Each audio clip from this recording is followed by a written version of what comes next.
তো ভিডিওটা শুরু করছি রাতের বেলা থেকে। এখন রান্না করছি হচ্ছে এটা হচ্ছে কিছু মটরশুঁটি সিদ্ধ করে নিয়েছি আর আলু সিদ্ধ করে নিয়েছি, আলুর দম বানাবো। আর হচ্ছে এখানে ময়দা মাখা রয়েছে, সেটা দিয়ে নানপুরি বানাবো। আর আমি আজকে নিজে মাঠা বানিয়েছিলাম, তো সেইটা দিয়েই আলু মাঠা বানিয়েছি। এই যে এটা হচ্ছে আমাদের গোপালের জন্য, আর কালকে আমরা খেয়ে নেব। অল্প একটু বানিয়েছি এই যে। আর আমাদের জন্য হচ্ছে আলুর দম, সেটাই পেঁয়াজ রসুন দেবো, তাই জন্য। তো আমি রান্না করে নিই, পরে দেখা করছি। The next day.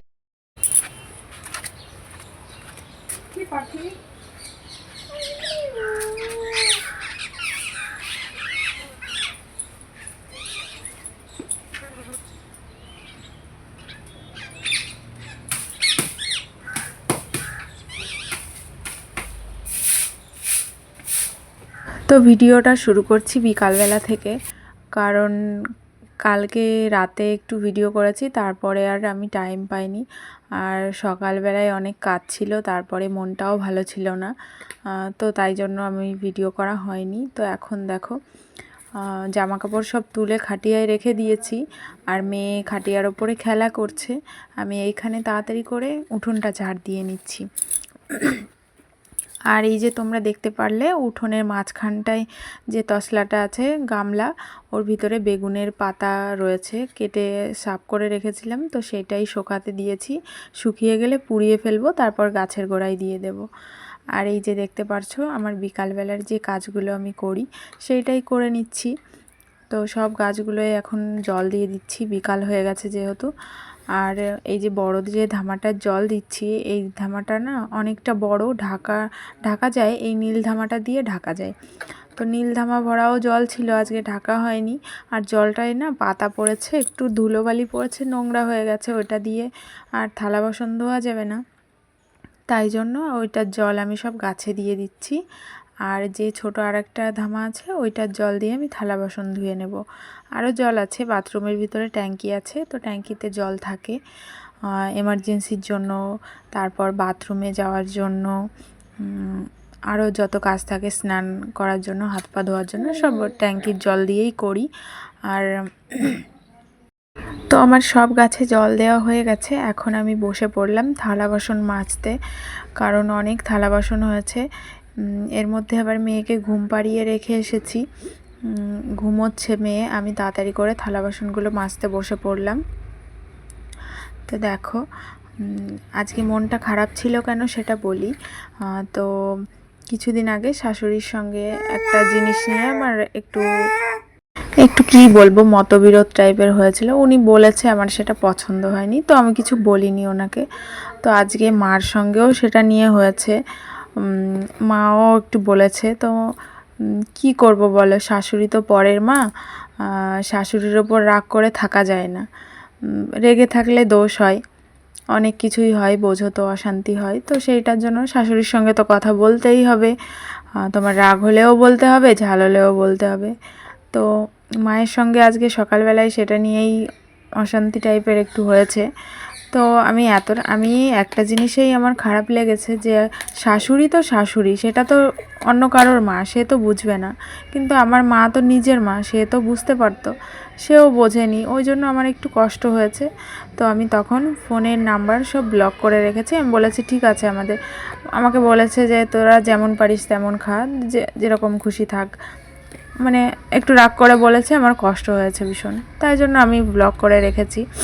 আমি ফোন করিনি সকাল থেকে, আর করতেও দিইনি, ব্লক করে রেখেছি, বরের ফোন থেকেও ব্লক করে রেখেছি। তো এখন বসে বসে ভীষণ খারাপ লাগছে যে শাশুড়িও তো একই কথা বললো, আরও খারাপভাবে বললো, তো শাশুড়ির সঙ্গে তো কথা বলতেই হচ্ছে, শুধু শুধু মার ওপর রাগ করে কি করব, দোষটা আমাদের অক্ষমতা সেটা। তাই জন্য বসে বসে ভাবছি যে উনি ওনার নাতনির সঙ্গে কথা না বললে ওনার ভালো লাগে না, কান্না করবে। তো বসে বসে ভাবছি যে রাতের বেলায় আনব্লক করে দেব, মানে খুলে দেব, যাতে উনি ফোন করে ওনার নাতনিকে অন্তত দেখতে পায়। এটাই বসে বসে ভাবছিলাম। সারাদিন ভীষণ খারাপ লেগেছে যে শাশুড়ি নাই বুঝতে পারে, মা তো বুঝতে পারতো, তো এটা ভেবেই খারাপ লেগেছে। যাই হোক, যা আছে আমার মনে আছে, রাগ থাক ঝাল থাক, যা আছে আমার মনে, আমার সারা জীবন মনে তো থাকবে, কেউ বুঝলো না, তো সেটাই মনে করে রাখি। কাউকে রাগ দেখানোরও দরকার নেই, কারোর কষ্টের কথা বলারও দরকার নেই কারোর কাছে। তো সেটাই ভাবছিলাম বসে বসে। তো কেউ একজন বলেছে যে কষ্টের সময় ভাগ করে নিলে নাকি কষ্ট কমে যায়, কারোর কাছে বলতে হয়। তো আমি বলবো, আমার অভিজ্ঞতা থেকে আমি বলবো, কাউকে বলাটাই ঠিক না, জানো তো। কাউকে বললে তোমার মতো করে সে বুঝবে না, সে তার মতো করে বুঝবে, আর তোমাকে পুরোটা বুঝতে পারবে না। যাই হোক, ওনরাও ভালোর জন্যই বলেছে। আমাদের খারাপ লেগেছে কথাগুলো, আমাদের অন্যভাবেও বলতে পারতো, কিন্তু খারাপ লেগেছে, যাই হোক, কিছু করা যাবে না, মানুষের মন, তো বাদ দাও। তো কাউকে বঞ্চিত করতে চাই না। উনি ওনার নাতনির সঙ্গে কথা বলুক, আমিও বলবো, আমি না বলে আর কতদিন থাকবো, বলবো, অবশ্যই বলবো, যা আছে মনে থাক। মানুষ তো চেনা হলো, তাই না? সেটাই বলার ছিল। আর এই যে 3টে চামচ দেখতে পাচ্ছ, একটা আমার, একটা মাধবের, আর একটা আমার মেয়ের। 3টে কেন বলি, একটা আমার স্বাদের সময় কিনে দিয়েছিল মা, আর একটা হচ্ছে আমি আমার মা যখন থালা গ্লাস দিয়েছিল মাধবকে, তখন আর একটা চামচ কেনা হয়েছিল। আর ছোট চামচটা দিয়েছে আমার মাসি, যখন আমার মেয়েকে থালা বাটি সব কিছু দিয়েছিল তখন। আমার বরেরটা নেই, এই জন্যই যে আমি হাতে করে কিনিনি, তবে ভেবেছি আর একটা কিনে নেব আমার বরের জন্য। তো দেখো, তোমাদের সঙ্গে কথা বলতে বলতে আমার থালা বাসনটা ধোয়া হয়ে গেল। তো যাই বলো আর তাই বলো, কারোর সঙ্গে কিছু হলে না মনটা আমার ভীষণ খারাপ থাকে। আমি হাজার চেষ্টা করলেও আমি ঠিক হতে পারি না, আমার মনের ভিতরে ভীষণ কষ্ট হয়। তো যাই হোক, অনেক কিছু চিন্তা ভাবনা করে টোরে ভাবলাম যে থাক। তারপরে আবার বান্ধবী দেখলাম ফোন করছে, তো আমি বুঝতে পেরেছি আমার মা নিশ্চয়ই বলেছে, তাই জন্য ফোন করছে, না হলে ওর এতটা টাইম নেই। ও কাজ করে, ও ব্যস্ত মানুষ, তো ওর এত টাইম নেই যে ও ফোন করবে। ও নিশ্চয়ই জানতে পেরেছে যে কিছু একটা হয়েছে, তাই জন্য এতবার ফোন করছে দেখলাম। তারপরে নিজেও ভাবলাম যে থাক, কারোর ওপর রাগ করে কিছু করে দরকার নেই, যে যার মতো থাক, আর আমি যেভাবে পারি একটু নিজেকে বদলানোর চেষ্টা করি।